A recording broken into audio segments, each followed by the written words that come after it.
Wala pong masyadong background. Kasi sabi niya wala ako. Hindi ko po sinabi walang kinalamanan. Pag wala pong masyadong background, huwag niyo palalawakin po. Yan nga po eh. Alam nyo, yung madalas nating pinupuna, di ba? Kaya may mga senador na mayabang. Abogado ka ba? Hindi ka pwedeng makipagtalo sa kanila o kaya makipag-usap sa kanila na ng matino tungkol sa batas. Lalo na kung may katwirang kang iba, di ba? Interpretasyon sa batas. Babanatang ka niyan eh. Abogado ka ba? Di ba?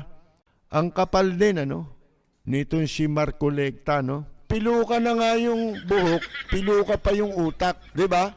Kalbo na yung tuktok, kalbo pa yung utak. Order. The parliamentary reason. Go ahead. Be given the right Madam to speak. President, kanina pa po ako nakatayo dito at I need to nagtataas ng speak kamay. because I am the movant.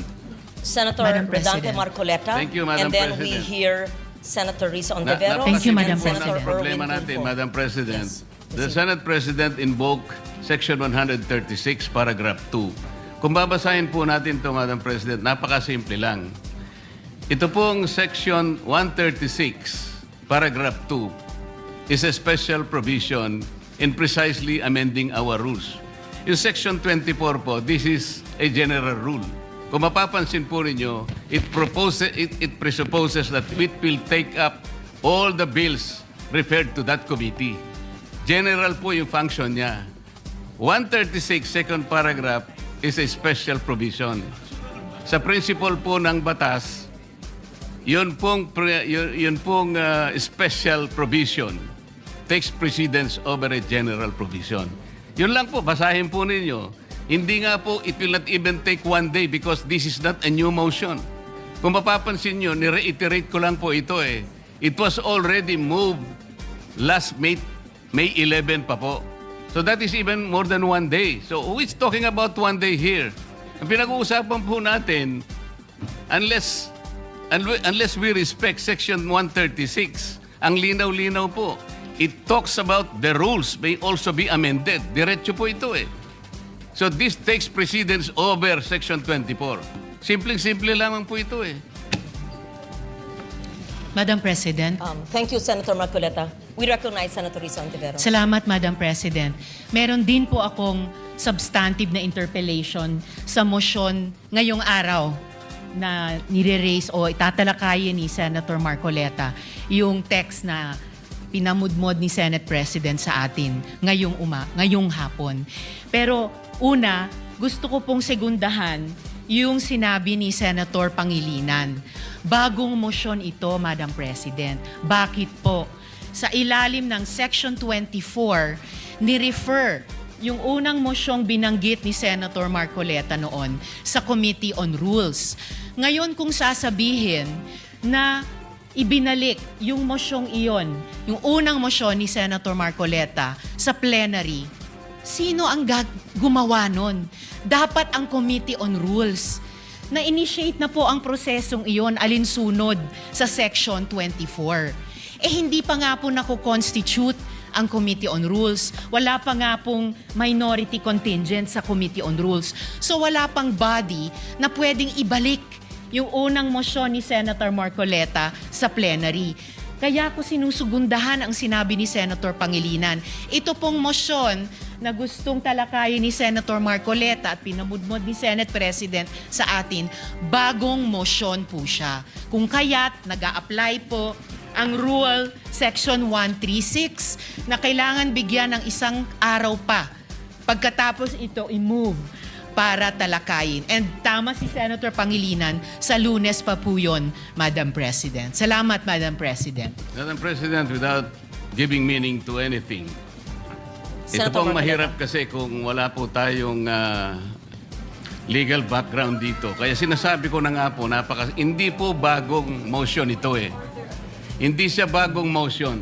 Kasasabi ko lang po, May 11, minub ko na po ito Madam eh. Sino po President, magsasabi Madam na bagong President, motion? point of order.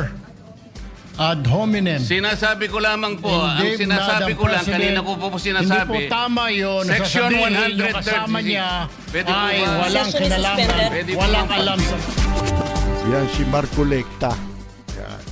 Yan madalas nating pinupuna, di ba? Kaya may mga senador na mayabang. Abogado ka ba? Hindi ka pwedeng makipagtalo sa kanila o kaya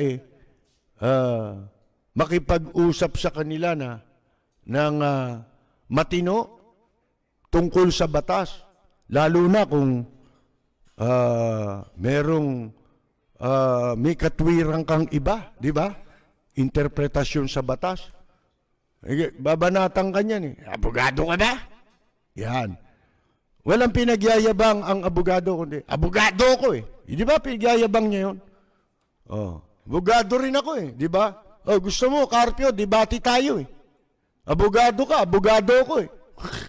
Abogado ka nga, pero not necessarily yung paggamit mo ng batas, tama dahil abogado ka. Yan nga yung sinasabi natin eh, magtaka ka eh, pumunta ka sa court hearing, yung judge, abogado yun. Di ba? Yung piskal, abogado yun. Tapos merong defense lawyer, abogado rin yun. Pero magkakaiba yan ng paniwala. Di ba? Magtatagisan dun yung prosecutor tsaka yung defense lawyer ng kanilang mga argumento. Tapos, iba magiging desisyon ng judge. Di ba? Depende sa kakatigan niyang paniwala. Ba't nagkaganon? Pare-pareho silang abogado. Dapat ang mga nasa law profession, naisip ko tuloy, na paano kaya kung itong mga nasa law profession, nakita ninyo yung merong Down syndrome na mga nilalang, di ba? Yung kung tawagin natin, may kapansanan, di ba? Tingnan mo yun, yung Down syndrome. Magkakamukha yun, di ba? Total, magkakapareho kayo ng pinag-aralan. Dapat, ang itsura nila, ganun eh. Yung Down syndrome, di ba? Para malaman mo agad, ito yung judge. Ito yung piskal. Ito yung abogado. Pagka ganun ang itsura, abogado, mga kaibigan. Di ba? Para hindi ka na malito, mga kaibigan. Sipin mo, tatalo-talo sa batas. Samantalang yung pinag-aralan nila, kumbaga sa languyan, mga kaibigan, iisang swimming pool lang eh. Ang nilanguyan eh. Pero pinagtatalunan ng batas. Kaya sabi nung araw pa eh, nung panahon pa ng mga Romano, di ba? Yung mga pantas nung araw eh. Ang sabi nila, gusto mong tumino mundo? Tanggalin mo yung mga abogado. Ibig sabihin eh, nagpapagulo ng mundo, kadalasan, abogado eh.